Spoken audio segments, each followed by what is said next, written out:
The most important thing in life is for you to enjoy the job you do, right? It's refreshing, it's satisfying, it's rewarding to you, right? So if you feel that what you want to do, you want to get yourself in politics and that's what you like, and that's what makes you happy, I don't think money might be the main factor there, right? But of course, yes, the largesse of politics, sometimes you have some money trickling in, yes, but that has to do with maybe your salary, that has to do with some of the allowances that you get. But the main idea in politics is for you to be in position to push things and influence things. Yeah. Yeah. Do you see the student leaders having this kind of focus? Of course, yes. I mean, a student leader was able to move students to force government to establish the GET Fund. And we all know the importance of the GET Fund today. I don't think the student leader did that because of money for himself. And, yeah. But we're always talking about things that have happened in the past. How about now? Now, I think that our problem with the student leadership is the fact that we have allowed national politics to infiltrate into the ranks of the student movement, where now students are no more, in a way, focused on their constituency, but they are focused on the political parties. I think that they should move away from that. Does that worry you? Of course, yes, because you see, when you are a student leader, then you have your constituency, the student movement, and you have to work for them, not for any political party, right? When you come out, right, then you can now tell yourself that, yes, I think my ideas and philosophy falls in line with the ideology of this party, so let me follow this party. But as a student leader, that's your constituency, and you have to really lead them, right? As part of my personal preparation, coming into this conversation yesterday, I was talking to some of my colleagues. One of my colleagues in the office think that because we've been dictated to, even as pupils, as primary pupils, when you go through the JSS system, you're dictated to as well. Even in some of the tertiary institutions, a lecturer comes and he's dictating to you the notes for you to write down. So in a way, we've become a people who are dictated to, so we're not thinking. I don't know if you get this whole analogy and what you make of it. I think that if you are a good student, even when the lecturer gives a note, it's your responsibility to go to the library to add to what the lecturer has given you. Because it is not fair for you to give the lecturer's notes back to him in the exams, right? You have to go. Isn't that what a lot of them are looking for? Because I don't think so. I went to the university and the lecturer will sell a handout to you and set questions. Sometimes they are fill in the blanks questions, and it's purely coming from the booklets that he sold to you. In my university, it's forbidden, and if you are caught, you'll be dismissed. Yeah. So no you go around. You see, the students must tell us, right? Because as I sit in my office, I may not know. But once we get the information, you can go and check. We hold it before the student committee, and if you don't take it out of the system. Because you see, allow the students to think. Allow the students to research. Allow the student to read. Okay? Once you decide to sell your pamphlet, then you are no more important before the student. He may not even have to come to the lecture hall because he has it, right? But the student is supposed to listen to you, go back to the library or wherever, and do his research and add on to the knowledge that you're giving to the student. And that makes the student a research student. These are the type of students we want. So we don't encourage lecturers who sell handouts. No, I don't. How can this? Because this is the very first university that I'm hearing this from. I haven't heard of the experiences of most of the others, but should this be carried through other universities? Well, I'm telling you what we do in our university. And if you go around my university and ask the academic staff, they'll tell you. You go around and you ask the heads of departments, they'll tell you. And the deans. In fact, the deans, they do the investigation. And quickly they report. And you are held before the disciplinary committee, and the decision is taken on you. You don't have to do that. It is not allowed in my university. And I don't think officially it's allowed in any other university. Maybe they do that underground. Oh, do they? Because it's sold clearly in the classroom. In my university, we don't allow that. And the students have been told to report any lecturer who does that. And once they report, we protect them. The last 2 years or so, last year, some students reported. I personally went to the lecture hall, had discussions with the whole students there. Everybody spoke on his mind. We heard the lecturer before the committee. The lecturer is out of the university. And sometimes these are lecturers who will go out and say a lot of things about the system, the vice chancellor, because they've been disciplined. But it is normal with leadership. Yeah. Are you perhaps too involved? Of course, if you are transforming the system, you must be involved until you get things stabilized. Okay? When you are transforming a system, my university was an institute just for professional courses. We are not running degree courses. You have to change the whole system. You have to upgrade the quality of lecturers that you have. How difficult was that? It was quite difficult. In every transformation, there's bound to be resistance, okay, because of the fear of the unknown. People do not know where we are taking them to. You have come and you say, look, we are moving to this direction. And they are comfortable here. But they don't know that when they move to that direction, it may be better, right? But because they believe they are comfortable, they feel they should be there. So there's bound to resistance, okay? It is your appreciation of resistance, your understanding of resistance as a leader, that can make you move with them or fail, right? So you don't see that resistance as an enemy at all. No. You see it as something which is just energy, which is driven in a different direction. Now what you have to do is to curve it towards your side, and then you move on. Okay? If you were our national leader, say the president, how would you lead the people so they don't feel that things are difficult in the country today? This is very hypothetical, and I've not consciously really thought of that. What I know is that as a leader in my university, I know exactly what I want and what I want to do. I'm not very comfortable with hypothetical questions because it will be too theoretical and too abstract. Let me put it this way. I mean, you're leading a group of people, say your students, into something, but you want them to believe in, you want them to have a certain belief. Yeah. How do you do that when presently they are nowhere near that sort of thinking that you want them to have? Yeah, you should have to show evidence of some of the successes that you have chalked immediately as a result of the transformation. You follow? I'm leading my university. The population of the university was about 1,000 before we started our transformation. As a result of transformation, which included students paying something towards the development of the school in the form of fees, not commercial rates actually, but because a government school, some contribution, right? I need to show evidence to them that yes, what you are paying for, in fact, is helping us to expand. So from 1,000 students before we started making students contribute, we are now 10,000. It's evidence of that. So they know that you are leading them somewhere. And for that matter, they are prepared to go along with you. Our students are doing hostel. We've just completed a new hostel for the students, right? Very beautiful one with a reduced rate. This is what they're saying. So you strongly believe that they appreciate what you are doing. And for that matter, any time that you come with any idea, they are prepared to support you. Students have their leadership. Very often when they go to campaign for their positions as the president, they give their students a whole lot of promises. I'll go and shake management. I'll go and do this. Because they have 1,001 programs everywhere. But the good thing is that the student leadership, for example, the president is a member of the governing council of the university. The student leader is a member of the tender committee of the university. Is that a good thing? It's a good thing because it comes to see. Would they be objective? No, that it comes to see. You can easily influence them on that. No. You promise milk and then you come and you look at the accounts yourself and you see that you can't drink milk. I normally tell the students when they win election, they come to introduce themselves to me. I heard you campaign, you said 1, 2, 3, 4. Very okay. You still join us at the council meetings and you see all the financial records and everything. You join us at the tender committee and you see the amount of money we spend on your projects. And then when you realize that you cannot give them back, please be bold enough to tell them. Because if you don't tell them, they'll beat you. And how you tell them, I tell the student that, how you tell them, it's not my cup of tea. You promised them and you have come. You have seen it's not possible. Now it's your duty to tell them the truth. Do you see student leadership in your university helping transform? Oh, yes. In fact, the students have been very, very supportive. Very, very, very supportive.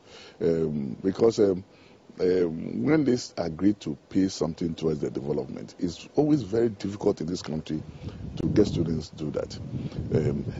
They pay the fee.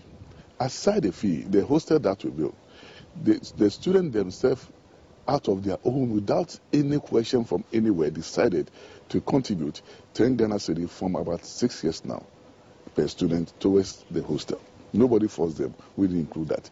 So you see, the students, because of the water problems on campus, we decided to drill some boreholes. It wasn't enough. They have also added some to it. right? And we have something what we call the reverse osmosis, which purifies the water for them to use. Okay, so all this is linked to our system. Yeah. The students did that. And I guess what the larger society would want to see will be such students graduating from doing these things into doing bigger things in the society. Would we see that? Yes, I mean, when they are very confident of the leadership. You see, sometimes in our country, we tend to blame the political leaders, like I said earlier. I don't think it's really their fault.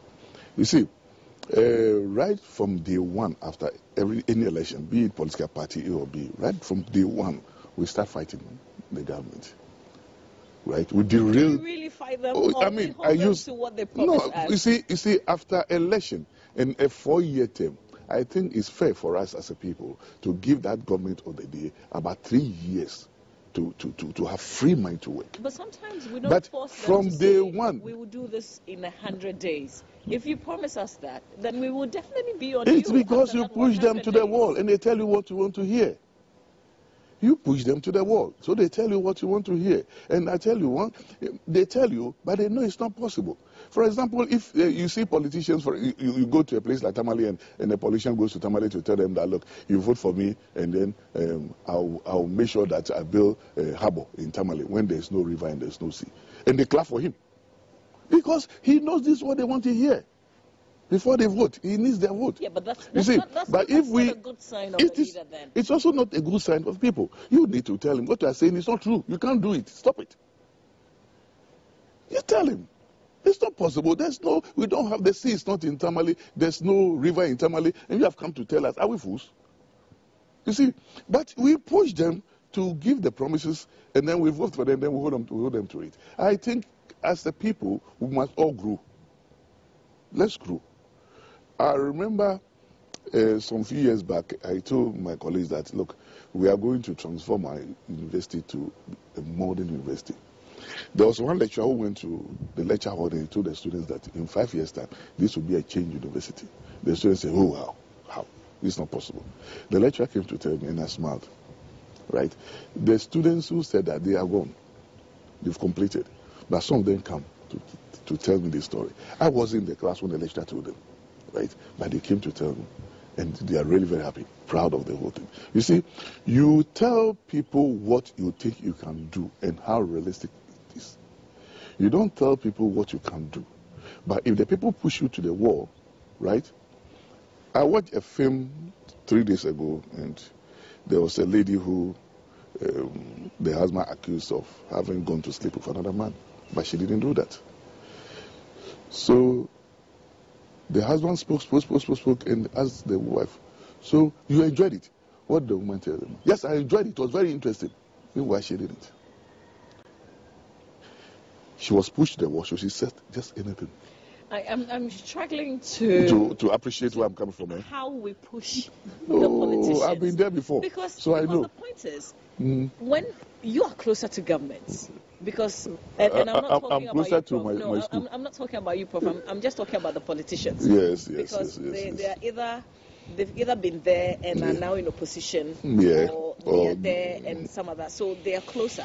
Very. Tell us, for instance, now when you come to power, you solve our energy situation. Yeah. What do you expect us to do? Because we know that you know a lot more than we do. Yeah. And we expect you to do exactly that. Yeah. If you give timelines, then that's worse because we'll hold you to that. You know, I quite remember the 2000 elections. I was then Minister of State when the then opposition NPP criticized the government on the fuel price. It was too high.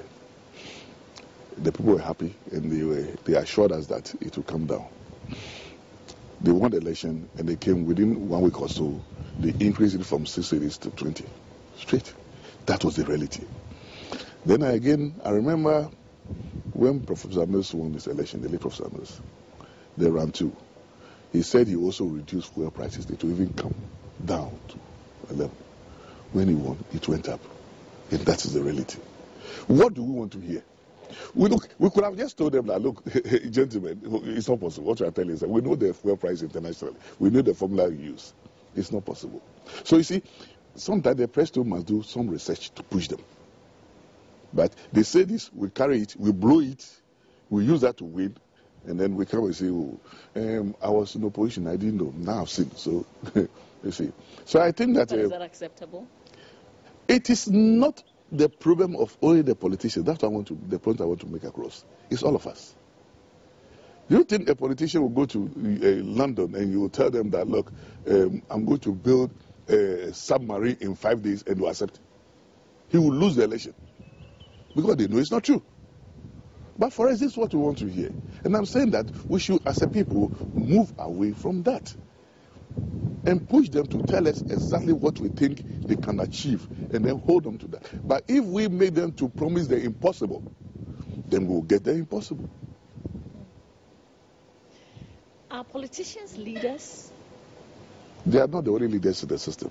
But they're leaders. They are leaders, yes. But they're not the only leaders. The manager is a leader. Like I said, the student is a leader. The head of department is a leader. The dean is a leader. So we have different levels of leadership. But very often we limit it to politicians, right? But I'm also saying that if we tackle leadership at all fronts, they will be tackling leadership. But we tackle leadership from only the political front. We are not tackling leadership. Yeah. Let's talk about the center that you're launching today. Yeah, the center. What has pushed you to this point? It's just the problem that we are discussing now, my sister. You follow?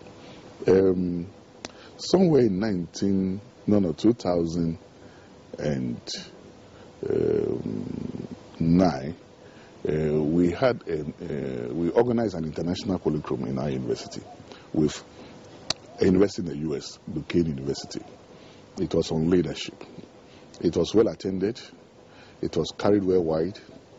And the aftermath or the outcome of the curriculum was the need for us to come out with a master's program in leadership. We call it Global Leadership. Again, it was a joint program, the then Institute of Professional Studies and the Duquesne University of USA. It was a joint program. Yeah. Now, going through the program, they realized that yes, we have to use this opportunity to solve a critical national need. And that has to do with leadership, not only in Ghana, but in Africa, right? The problems in Africa today has to do with leadership. And leadership, like I said earlier, is not limited to political leadership, leadership from all fronts. So we decided to look at the possibility of coming out with, also contributing towards Africa's development through this center. You know, a university is established to teach. A university is established to do research and disseminate the research funding, that is contribution to knowledge. And the university is also established to do what we call community service. And we see this as part of our community service, okay, where we use the facility that we have to build a center which will be purposely to look into issues of leadership and find possible prescriptions towards some of the problems that we face today. And that is why we are establishing this center. And God being so good, we have our own chancellor who endowed it, is chairing it. And we hope that it will grow and to really meet the needs of the public, especially in Ghana and Africa. Because I want to ask what sort of difference that you're hoping it would make. What sort of change would it bring? Training leaders or discussing leadership program with every sector, right? Not only with the politicians, can bring about change. You see, like I said, we are limiting leadership to political leadership, but we want to come down as well. I think, isn't it because that is what is most visible, if you like? That is not well. It is visible, but I also think that the work of a vice chancellor, who is a leader, is also visible, and must be accountable. And at every point in time, it must be made aware to offer good leadership. The work of the chief executive of, for example, Cocoa Board, the head is a leader, and he must also be made aware that he's leading, and he must also do his part, right? So, political leadership is visible, but we have others too. So if we are focusing on just political leadership because it's visible, we want to tell the others, the world, that no, we should not focus only on political leadership, but there are other levels of leadership that we need to look at and we need to develop all. And we are able to look at all in total, then we'll be attempting to really create the necessary awareness. And for that matter, we shall begin as a people to now find the possible solutions to the problems that we have. I was told you'll be training chiefs as well, and I was wondering at what stage? Yeah, that will be another center. And that center we should open very soon. That is O24 Center for Traditional Leadership. And you know, the traditional leaders are also very important in our equation. And O24 has graciously agreed to chair. In fact, he's even kept in some amount of money to move it forward. We shall be inaugurating this very soon. And that will also be focusing on the chiefs, transit system, the management of the land system, you know, the chiefs and land. And the importance of land towards the development of this of a country. Yes. So all this will be part of the training and the role of chiefs in national development, right? How do we position chiefs for them to be in control? And once in control, then one can be used to help towards national development. So the O24 is handling this, and we call it the O24 Center for Traditional Leadership. And very soon we shall also inaugurate that center, and that is going to focus on leadership. I come from Lungwa, and there are times where you hear that a piece of land has been sold to 4 people. Right? You go to some parts of the regions, and some developers, investors come with their money, and they find it difficult to get access to land because of some of these problems. Some of the chiefs do not even have data on the land that they have. So all this training will be part of this. And if we're able to achieve this, then they'll also be performing a very, very important role in developing our nation. Okay. So I can't have a conversation with you without definitely talking about something that is currently happening in our country. And I'm talking about the 12 unions who are on strike. But connecting it again with leadership. And I want to ask, what's the link between leadership and trusts? You see, leadership and trust. I must say, yes, a leader must really work in a way to win the hearts of the people. He must be able to win the trust and confidence of the people, right? Now, the people too must also appreciate that it's not everything about leadership that they know.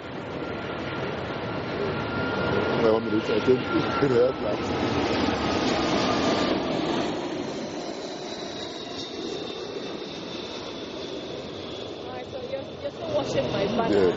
We're not coming to you from the Kotoka International Airport, but we're in East Legon talking to Professor Joshua Alabi, and once in a while, like I did say before, we'll see the aircraft because this is more like their roots, isn't it? Yeah, this is the route. I enjoy the route. I love that. Sometimes when I'm in the plane, I see my house and I feel like jumping out. Yes. Yeah. Okay. Yeah, but we're talking about leadership and trust. Yes. You see, trust moves also 2 ways, right? We need to trust each other, but the leader must do that more to win the trust and confidence of the people. Now you see, very often we vote people into office, and we vote for them because we want them to lead us. But sometimes what happens is that we want to lead from the bottom. Because some leaders, sometimes what they see is not what you see. And sometimes what they know, they can't bring all out. You follow? But then they can't bring all out because it may even be worse. But then they try to manage a problem to solve what they got. So it's not everything that the leader will come out to tell you. Yeah, but should they always tell us the truth? They should always tell us the truth, but sometimes they must be economical with the truth. Let me tell you a very interesting, a very funny thing. I mean, truth, yes, truth. I like using funny examples, okay? You are in a working environment and you are a married woman. Your boss is a very funny man. Once in a while, with no bad intention, but it feels like, oh, tapping you, how are you, this. Must you always go and tell your husband in the house?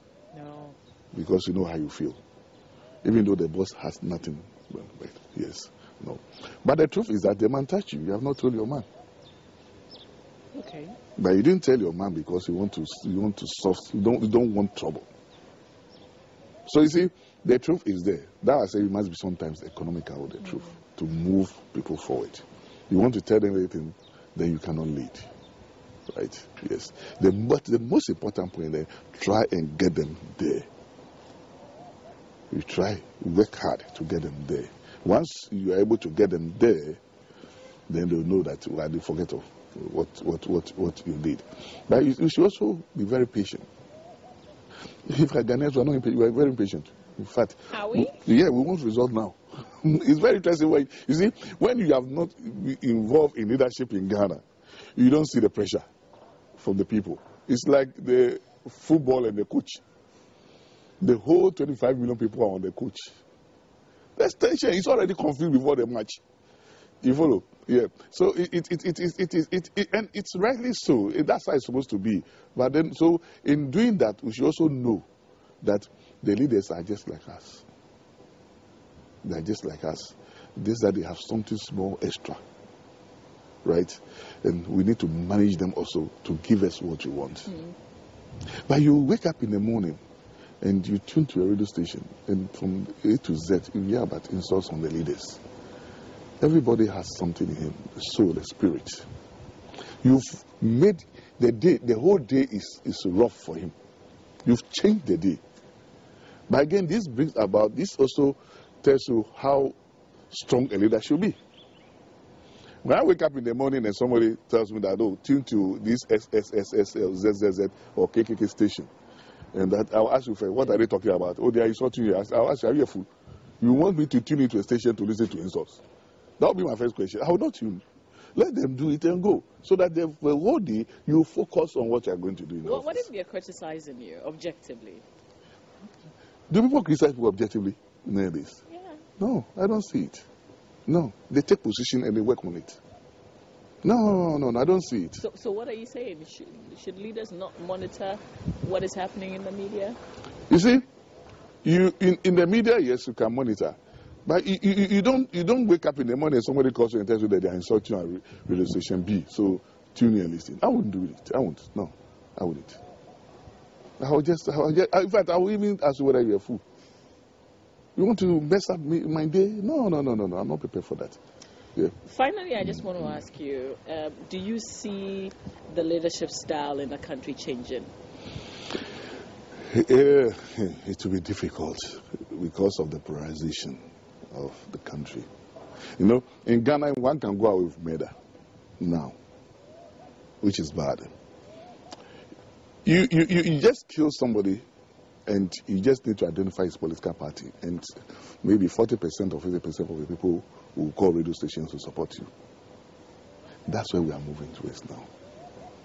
And it's not good. You see, that's why I said, look, when you have a party in office, be it A or B party, 4 years, let's give them 3 years to work. And then make our nose. The 4th year, the election year, now start questions. It gives them peace of mind to do their work and be accountable to us. But from day one, then we start.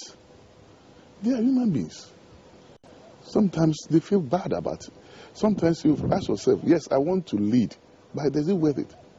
If you ask me today, I've been telling, anytime any friend comes to me and tells me, oh, I want to go to parliament, then I look at you and laugh. You want to be a parliamentarian? Is that a bad thing? For social capital, it's good. But I tell you, sometimes you come out worse off. You see this house. As young as I was I like saving a lot. So as young as I was as a lecturer, a young lecturer, I built the first one. And I was here in 1994.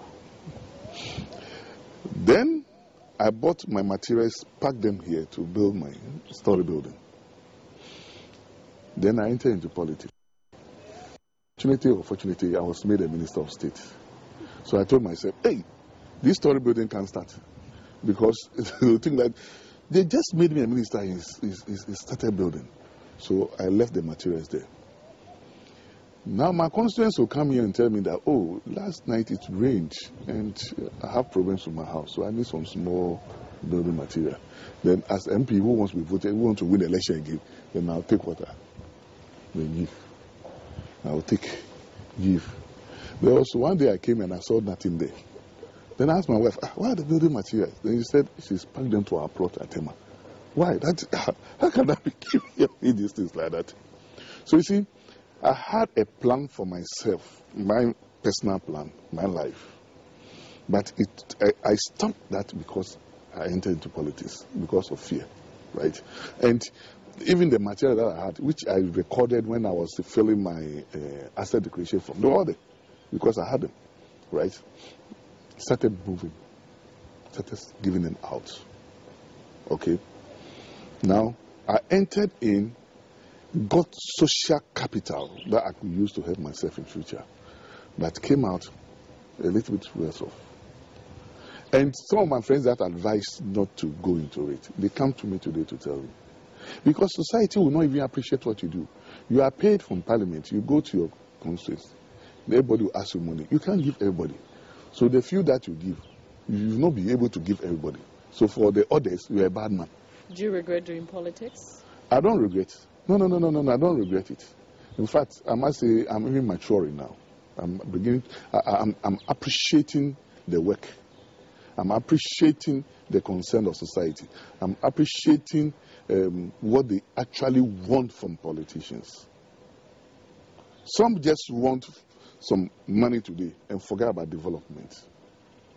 But again, I think that what I know is that you forget about those who want money now and think of what you can do for the future. There's an interesting case in politics that when I was a minister I did. You know there was Jamestown slaughterhouse. And Jamestown, there was some slaughterhouse at Jamestown. If you ever paid a visit there, you will never take meat. It was very, very bad. I went there as a rich minister, I saw it. I said, what? No. This can't be in the capital. So I consulted a colleague of mine who happened to be also the minister for interior at that time, Okanja, that we should do something about this Jamestown thing. The first place is sitting at the wrong place. So we decided to pull this thing down and then support those who want to build the amateur maintenance road there. We were told, plain language, that we pull this thing down, don't vote for us. Okay? They told us, our own people. We pulled the thing down, cleared the mess, but they didn't vote for us, like they said. Okay? For me, my satisfaction is the fact that we did that to save lives. If we have been strong enough to change the system around that place, so don't go more, this Korea, I don't think the outbreak will have been necessary. But you see, if once you start it too, the human rights also come up. And then the media gives them attention. And politicians want to win power. So hey, then they stop. So we are always at one. So I think that's why I said the whole package is not only the politicians. It is all of us. All right. Yeah. Prof, I want to say thank you for being a perfect guest on my banner this morning. We wish you the best as you launch this strategic center for leadership today. You use the word perfect, are you sure? Yeah. And thank you because this is the first time. I think a lot of us admire you from very far. I see. Yeah. Thank you for that. And I also, think you're a perfect example of the kind of change that we want to see on a different level, even in our country today. Thank you. Yeah. By all what you do, you need the favor of God. Yeah. Yeah. Definitely. Yeah. All right. So that's it. Coming outside my comfort zone